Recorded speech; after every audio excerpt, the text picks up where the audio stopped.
Take a look at these two numbers. These are the number of childbirths per family in Japan and the US. And as you probably already guessed, this one here is Japan, and this one here is the US. By the way, this is Alphonse Åberg, probably Sweden's most famous childhood mascot, and hopefully how my kid will look like when he's born. Anyways, back to the numbers. This number here, Japan, you probably knew instinctively because you've heard that for the past 40 years or so, Japan has a horrible record of childbirths. And so now, when you know that I'm gonna have a baby soon, you're probably thinking to yourself that I will be living off instant noodles for the next 18 years just to survive. And that in fact, the US, it is much easier to raise a kid than in Japan. Well, that's why I'm making this video. Because in this video, I want to show the US and Japan head to head in where it is most easy to raise a child. And so let's start with part number 1, the biggest cost of them all, the Bill of Childbirth. Under current law, childbirth is not considered an essential health benefit. On average, families will pay about $3,000 out of pocket to have a baby. And this is $3,000 in the average out-of-pocket costs after insurance, right? But the average doesn't prepare you for the reality that many people in the US face. This is how much it costs to give birth in America, $44,318.41. I had my little guy 3 weeks ago, so they definitely wasted no time sending me that bill. I had a vaginal birth with epidural, no complications, and I was in the hospital for about 2 days. Let's take a look at Japan. So the system is completely different. And not for the worse. Because every legal resident in Japan is enrolled in the national health insurance. And when you get pregnant, the government gives you a huge book of vouchers that makes nearly all of your prenatal checkups free. For the birth itself, the government provides a direct payment called the Childbirth and Childcare Lump Sum. As of 2024, the grant is around 500,000 yen, or around 3,200 USD. The most interesting part about this is that 3,200 USD is enough to cover most of the childbirths in Japan. But wait, you say, I live in central Tokyo and nothing is average here. And you're right. Tokyo is the most expensive place to give birth in Japan, with an average cost of around 600,000 yen. Okay, sure, but this is still the lower end of giving birth in Tokyo. Let's say you want to go all in. Let's say you want a prestigious private clinic in Minato or Shibuya, where celebrities deliver. There, we have a base delivery fee with 6-night stay after the delivery for around 820,000. And this is if there's no issues. Actually, if there's any complication, you pay less, but that's another story. So now, you have epidural on top of that, which is around 150,000 yen, right? The universal grant still applies, so you get 500,000 yen from the government, but you still have to pay the other 400,000 yen. Mind you, this is around $2,700, which is lower than the average American bill for an average hospital. And here in Japan now, we're talking about the most luxurious hospital visit you can have. Ad time.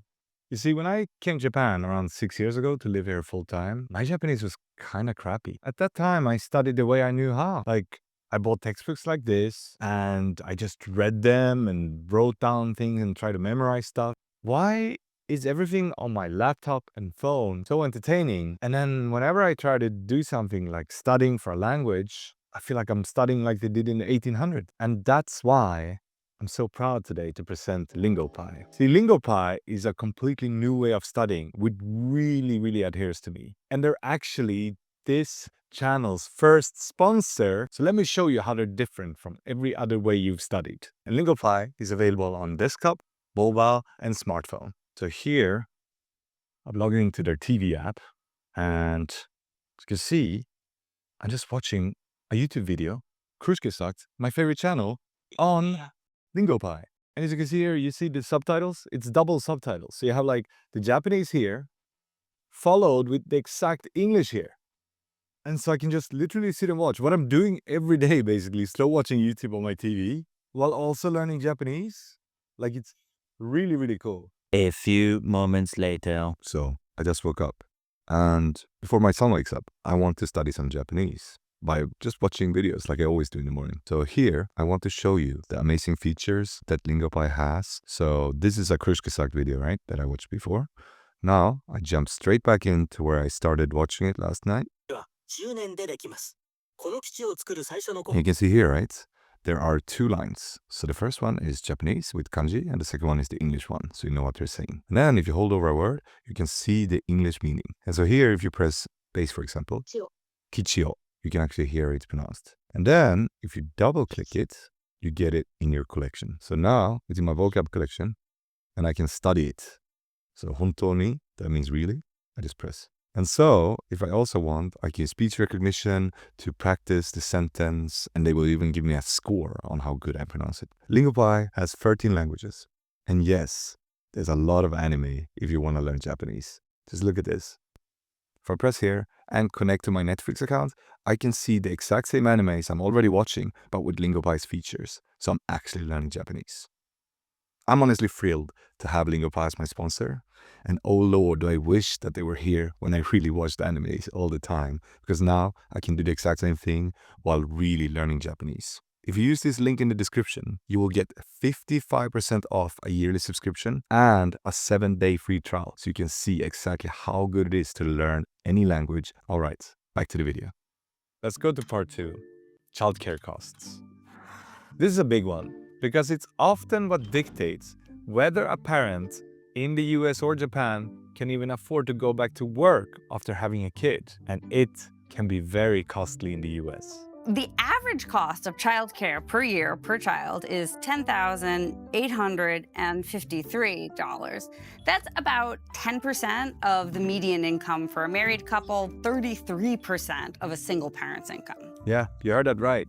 It's over $10,000 a year in the US on average. And in some states, it's way more. For example, in Massachusetts, which has the highest average cost, it would be about $25,000 for an infant in childcare. $25,000 a year for one infant. That is insane. Now, let's take a look at Japan. Here, the government heavily subsidizes childcare. For public daycare or hoikuen, the cost is on a sliding scale based on your family's income. For many middle-class families, in a place like here, Setagaya, you might pay between 20,000 to 50,000 yen a month. That is roughly 130 to 320 US dollars. And here's the kicker. Once your child turns 3, public preschool and daycare becomes free for everyone thanks to government programs. But, and of course, there's a but, Japan has wait lists. Getting into public daycare in a dense urban area can be very competitive. It runs on a point system that prioritizes families where both parents work full-time. However, to the government's defense here, they have been aggressively building up more facilities, and the number of children on waitlists have dropped over 90% in the last 6 years. And